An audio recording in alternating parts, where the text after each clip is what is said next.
जिस राम मंदिर चढ़ावे को लेकर पिछले दिनों देश की राजनीति में खूब शोर सुनाई दिया, जिस मुद्दे पर टीवी डिबेट से लेकर प्रेस कॉन्फ्रेंस तक हाय तौबा मचाई गई, जिस पर सरकार को घेरा गया, सवालों की बौछार की गई, अब उसी बहस के बीच एक ऐसा दावा सामने आया है जिसने सियासी गलियारों में नई हलचल पैदा कर खबर आ रही है। इस बार सवाल किसी मंदिर पर नहीं है, बल्कि वक्फ बोर्ड की संपत्तियों और उसके मैनेजमेंट पर उठाए गए। ऑल इंडिया मुस्लिम जमात के राष्ट्रीय अध्यक्ष ये हैं मौलाना शहाबुद्दीन रजवी बरेलवी। इन्होंने मुख्यमंत्री योगी आदित्यनाथ को पत्र लिखकर सुन्नी और शिया वक्फ बोर्ड के कार्यकाल में कथित अनियमितताओं की उच्च स्तरीय जांच की मांग कर दी। और सबसे बड़ी बात, मौलाना ने दावा किया कि यह मामला राम मंदिर चढ़ावे को लेकर उठे विवाद से भी बड़ा हो सकता है। अब जरा ठहरिएगा, कहानी यहां से दिलचस्प हो जाती है, क्योंकि जब राम मंदिर के चढ़ावे को लेकर सवाल उठे थे तब कई बड़े मुस्लिम नेता लगातार बयान दे रहे थे, संसद से सड़क तक बहस हो रही थी, सरकार को कटघरे में खड़ा किया जा रहा था। लेकिन अब जब एक मुस्लिम धर्मगुरु खुद वक्फ की संपत्तियों और उसके मैनेजमेंट पर सवाल उठा रहा है, तो बड़ा सवाल यह है कि आखिर अब उन नेताओं का रुख क्या होगा। क्या इमरान मसूद इस मांग का समर्थन करेंगे? क्या इमरान प्रतापगढ़ी निष्पक्ष जांच की मांग के साथ खड़े दिखाई देंगे? क्या एसटी हसन भी खुलकर कहेंगे कि अगर आरोप है तो जांच होनी चाहिए, जैसा उन्होंने राम मंदिर चढ़ावा मामले को लेकर कहा? और क्या असदुद्दीन ओवैसी वही हैदराबाद वाले यहाँ भी यही कहेंगे कि सच सामने आना चाहिए, चाहे मामला किसी भी संस्था का क्यों ना हो?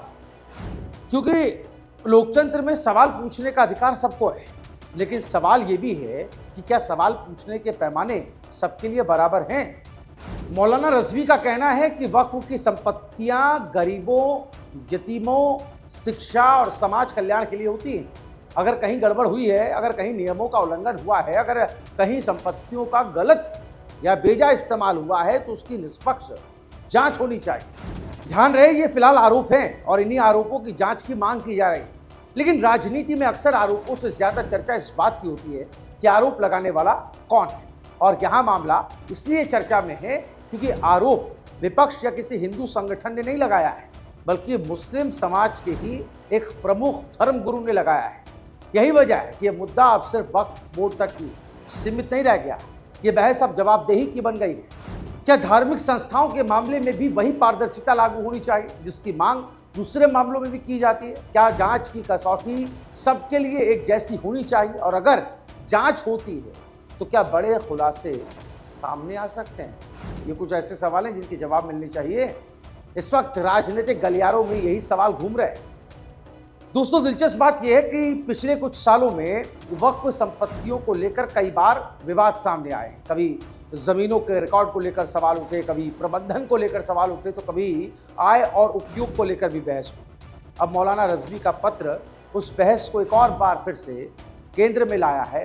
राजनीतिक विश्लेषकों को सुने तो वो कहते हैं या मानते हैं कि सरकार इस मामले में कोई जांच बैठाती है तो उसका असर सिर्फ प्रशासनिक नहीं, बल्कि इसके राजनीतिक असर भी हो सकते हैं। आने वाले वक्त में चुनाव भी नजदीक है, क्योंकि तब कई पुराने फैसले, कई पुराने दस्तावेज और कई पुराने सवाल फिर से चर्चा में आ सकते हैं। और यही वजह है कि सबकी नजर अब मुख्यमंत्री योगी आदित्यनाथ पर एक टक टिकी हुई है। क्या सरकार जांच कराएगी? क्या कोई विशेष समिति बनेगी? क्या पुराने रिकॉर्ड खंगाले जाएंगे? और तो और फिर ये मांग सिर्फ राजनीतिक बहस तक ही सीमित रह जाएगी क्या? फिलहाल इन सवालों के जवाब भविष्य के गर्भ में है, लेकिन इतना तय है कि मौलाना शहाबुद्दीन रजवी के इस बयान ने एक नई बहस को छेड़ दिया है। और अब नजर सिर्फ सरकार पर नहीं, उन नेताओं पर भी है जो पारदर्शिता, जवाबदेही और निष्पक्ष जांच की बात करते हैं जब जिक्र राम मंदिर का आता है। जनता ये जरूर जानना चाहेगी कि जब सवाल किसी दूसरे संस्था पर उठते हैं या दूसरे मजहब की बात होती है तो आवाज इतनी ही बुलंद होती है।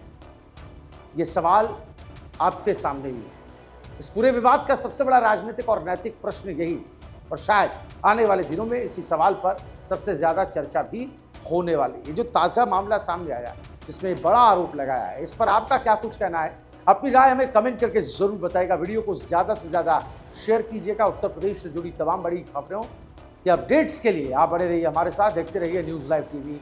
नमस्कार।